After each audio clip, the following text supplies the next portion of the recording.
Hello, কেমন আছেন সবাই? মৌরুপাড় থেকে আমি নেহা চলে এসেছি আরেকটা ভিডিও নিয়ে। এই ভিডিওটা দেখে অবশ্যই আপনারা বুঝতে পারছেন, কারণ কিছুদিন আগে আমি এই জুয়েলারিটা বানাচ্ছিলাম এবং আপনাদেরকে বলেছিলাম যে নেক্সট কী কালার দেবো বুঝতে পারছি না।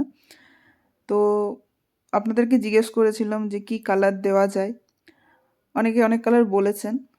তার মধ্যে আমি ব্ল্যাক আর গোল্ডেন এই দুটো কালার মনে হয়েছিল যে ভালো লাগতে পারে, বাট করার পর দেখলাম ভালো লাগছে না, মানে ফুটছে না। আমি একটু ব্রাইট কালারের উপর চাইছিলাম, তো ব্রাইট কালারের জন্য আমি এই লাইট গ্রিন আর ডার্ক গ্রিন একসাথে মিশিয়ে করেছি।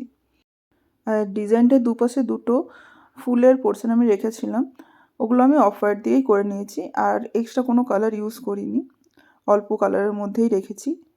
আপনাদের কেমন লাগলো এই কালার কম্বিনেশন অবশ্যই আমাকে কমেন্টে জানাবেন, ভালো লাগলে শেয়ার করবেন। টাটা।